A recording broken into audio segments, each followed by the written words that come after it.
tenemos una oportunidad hermosa de representar a Dios delante de nuestros hijos e intentar convencerles cuánto vale la pena rendir la vida a Dios. Bienvenida a un episodio más de Crianza Reverente, tú y tus hijos delante de Dios, con Susie Bixby. Yo soy una de esas personas que busca garantías, que busca seguridades. Por ejemplo, casi nunca compro nada si es algo como ropa, artículos de la casa, muebles, algún tipo de producto así. Casi nunca compro nada que no traiga alguna garantía o la posibilidad de que yo lo pueda regresar a la tienda para un reembolso si no me quedó o si no me gustó. Quiero saber que mi carro esté asegurado lo más posible, que mi familia tenga seguro médico, todo ese tipo de cosas. También, no solo eso, pero quiero saber que cuando empiezo algo se va a poder terminar. Quiero estar segura de que va a valer la pena mi trabajo, por ejemplo. Y no soy nada arriesgada, no tiendo a cambiarme de opinión mucho, pero soy lenta para que me convenzan de algo. O sea, a veces soy un poco cínica para creer que algo va a funcionar. Necesito ver pruebas. Entonces, te digo todo esto que tiene que ver con la crianza, pues después de unos poquitos años de estar metida en la tarea de la crianza, me empecé a dar cuenta de que yo estaba viendo la crianza casi de la misma forma que yo veía otras cosas.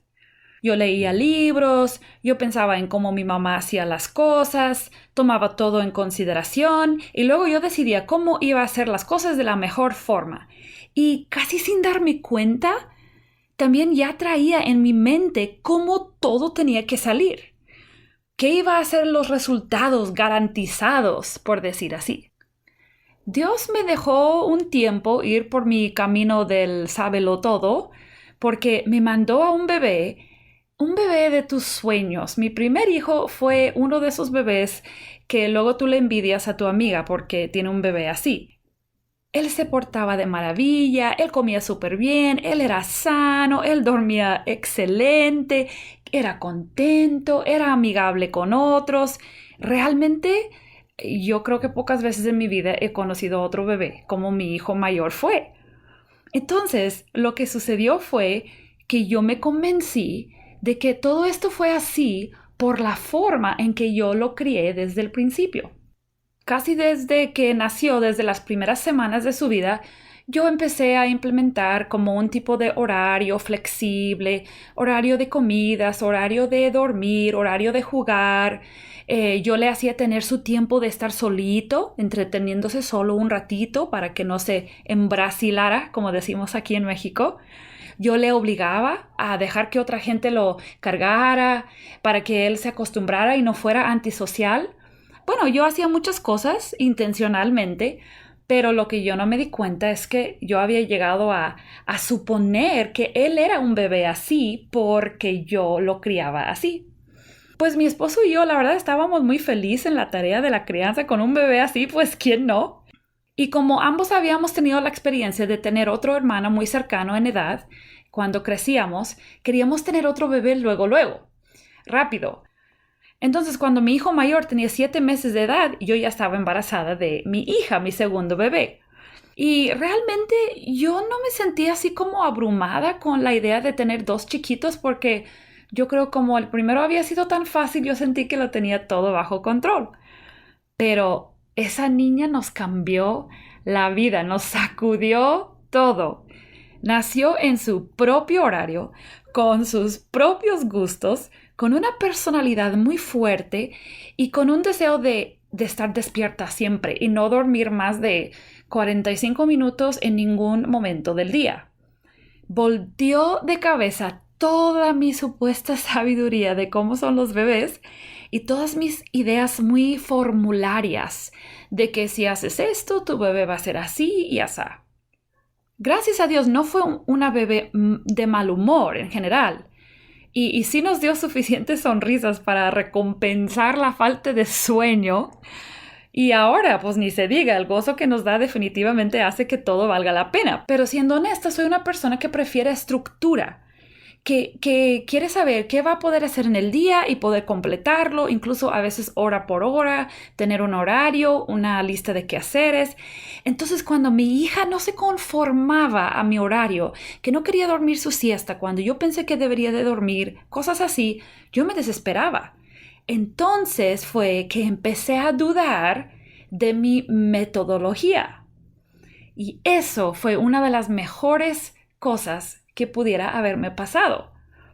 Ahora, quizás tú preguntas, ¿por qué eso fue bueno? ¿Porque tus métodos no eran buenos?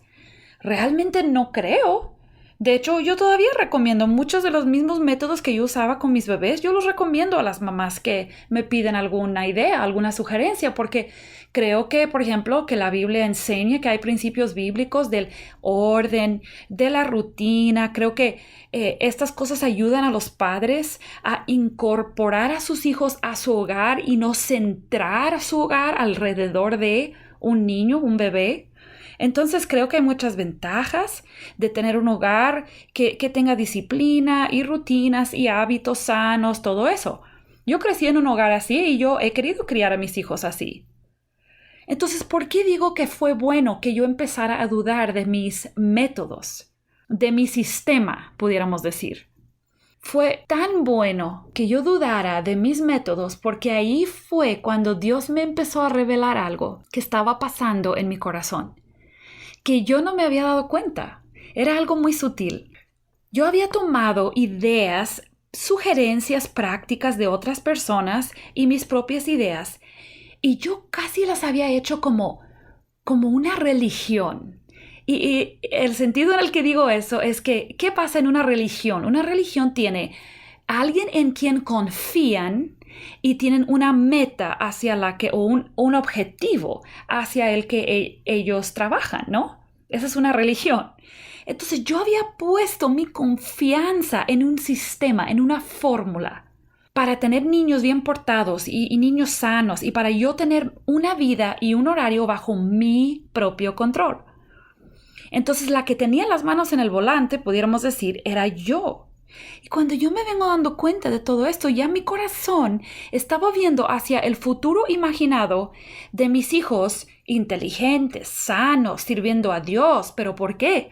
Todo porque yo supe escoger un buen sistema de crianza. Todo esto estaba sucediendo en mi corazón y Dios usó esos dos bebés tan diferentes para empezar a destapar esas creencias y esas cosas que estaban pasando en mi corazón. Y realmente Dios empezó una cirugía, yo podría decir, una cirugía en mi corazón que todavía continúa hasta el día de hoy, porque con cada etapa de la vida de la crianza descubro nuevas capas de ese orgullo y de esas cosas que hay en mi corazón. 3 años después de que nació mi hija, Dios me mandó otro niño, otro bebé, un varón. Pero otra vez nos sacudió nuestro mundo porque no se portaba de la manera en que nosotros esperábamos. Mientras que mis hijos han ido creciendo, sobre la marcha en el camino he seguido reconociendo manifestaciones diferentes de ese deseo tan fuerte que yo tengo de controlar, de poder garantizar el futuro de mis hijos. Y yo tengo que luchar contra la tendencia de creer que porque yo he hecho tal cosa, Dios tiene que hacer tal cosa por mis hijos. Eso es creer que hay una fórmula mágica. Y sabes que mi corazón busca eso. Mi corazón quiere tener una garantía, una fórmula mágica. Pero yo te tengo que decir, porque Dios me ha tenido que decir a mí, que no existe una fórmula mágica en la crianza. No hay garantías en la crianza. Y a primera vista, esta realidad pudiera como desanimarnos y desilusionarnos, incluso con Dios. Pero sabes que en realidad aceptar y vivir bajo esa verdad es una de las mejores cosas que nos puede pasar como padres. Y para nuestros hijos, una de las mejores cosas que le puede pasar es tener padres que entienden y viven bajo esa realidad. ¿Y por qué digo eso? ¿Cómo lo puedo decir? Puedo decir esto porque mis hijos necesitan a una mamá y a un papá que viven en total dependencia de Dios, mucho más que necesitan una mamá que tiene todo bajo control y que se sabe todas las mejores técnicas. ¿Quién tiene el poder para salvar y guardar a mis hijos? Solo Dios tiene ese poder. Y cuando yo me hago la ilusión de que yo tengo ese poder, entonces ya no estoy haciendo bien a mis hijos. Yo pudiera encerrar a mis hijos en una jaula toda su vida, pero aún así terminarían en autodestrucción si Dios no interviene. Dios creó a cada ser humano con una voluntad libre para decidir en quién o en qué va a confiar. Esta es una de las maneras en que tenemos la habilidad de glorificar a Dios. Cuando escogemos por nuestra cuenta rendir nuestras vidas a Dios y usarlas para su gloria, cumplimos el propósito por el cual fuimos creados. Mis hijos tienen esa voluntad libre. Dios creó a mis hijos como seres independientes con un alma eterna. Pero junto con esa verdad de que ellos tienen que escoger, tenemos la realidad de que sin la obra de Dios atrayéndolos a Él y regalándoles el don de la fe, todos nuestros esfuerzos no sirven de nada. Entonces tenemos estas dos realidades, lo que Dios tiene que hacer y lo que yo debo hacer. ¿Qué dice Dios en cuanto a mi rol como padre o madre en la Escritura? Por ejemplo, sabemos que Efesios 6, del 1 al 4, habla de la bendición que le espera a un hijo que obedece y honra a sus padres. Y nos manda a los padres a criarlos en la disciplina y la instrucción del Señor. Hemos hablado mucho de este pasaje en otros podcasts. Y como esto nos indica, las actividades principales de la crianza son la disciplina y el discipulado. Aquí se describe de manera bastante clara las actividades que deben llenar nuestro tiempo como padres. Deuteronomio 6 indica que los padres debemos conocer y amar a Dios y a su palabra y hablar de ella a todo momento del día y en cada oportunidad. Esto significa que mi mente y mi corazón tienen que estar llenos del conocimiento y amor de Dios si yo voy a poder responder a cada situación con sabiduría bíblica. También tenemos muchos pasajes en Proverbios que comunican principios sobre cómo lo más común en la vida es que cuando un niño es instruido en cierto camino, cuando él crezca, él va a seguir en ese camino. Puede ser de manera positiva o puede ser de manera negativa. Y aquí es importante recordar cuando leemos y utilizamos proverbios que estos no son promesas, son principios de vida. Pudiéramos continuar mencionando cosas que las Escrituras dicen sobre los padres y lo que los padres debemos hacer, las actividades que debemos emprender, cómo debemos ser. Y eso es algo que yo debo tomar muy en serio, mi rol como madre. Pero a la misma vez que yo tomo eso muy en serio, en una mano, en la otra mano tengo que tener en cuenta las realidades acerca del futuro de mi hijo. ¿Qué dice Dios que va a determinar el futuro de mis hijos? Romanos 3:23 dice que son pecadores destituidos de la gloria de Dios. Efesios 2 dice que nacen muertos en sus delitos y pecados y que solo Dios puede darles vida. Filipenses 1:6 dice que Él empieza la buena obra y también Él la termina.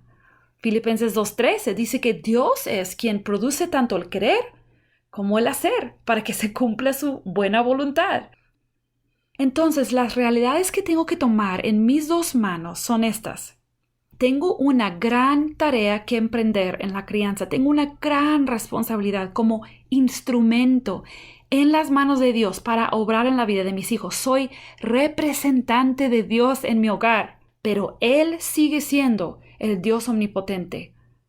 La otra realidad es que mis hijos tienen una necesidad apremiante, su más grande y grave necesidad, y no soy capaz de suplirla. Solo Dios puede impartir vida y transformar corazones. Estas dos realidades equilibran mi perspectiva como mamá.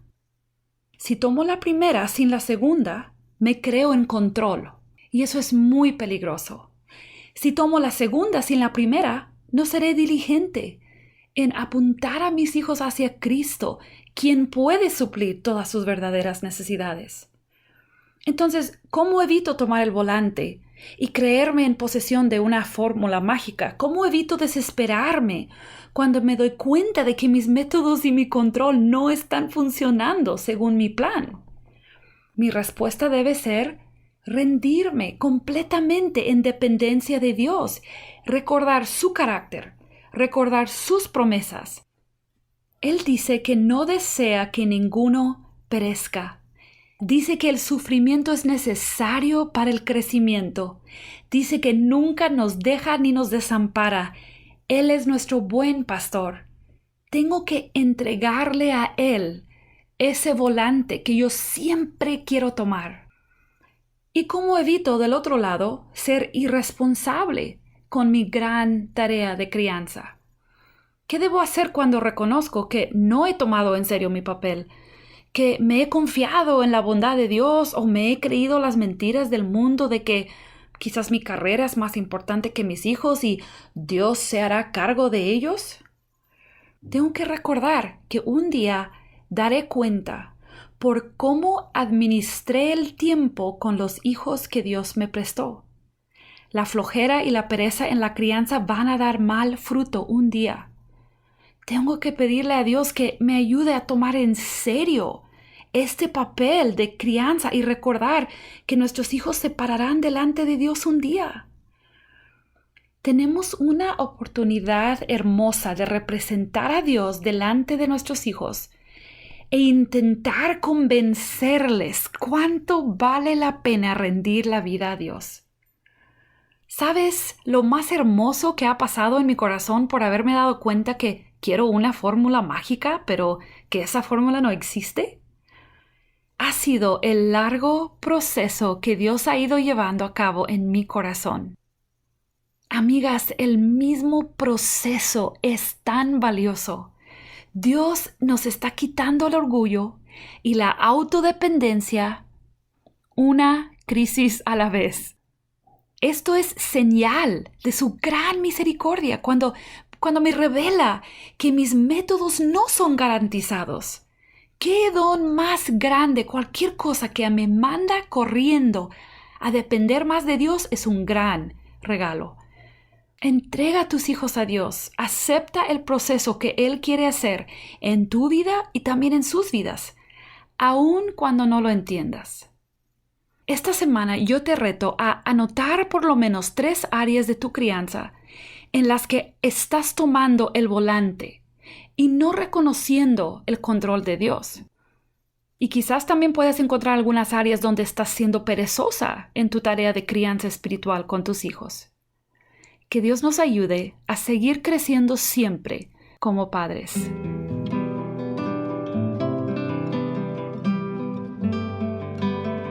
Has estado escuchando Crianza Reverente. Te esperamos la próxima semana para seguir aprendiendo sobre el cómo adorar a Dios a través de nuestra crianza. Visítanos en crianzareverente.com y síguenos en nuestras redes sociales.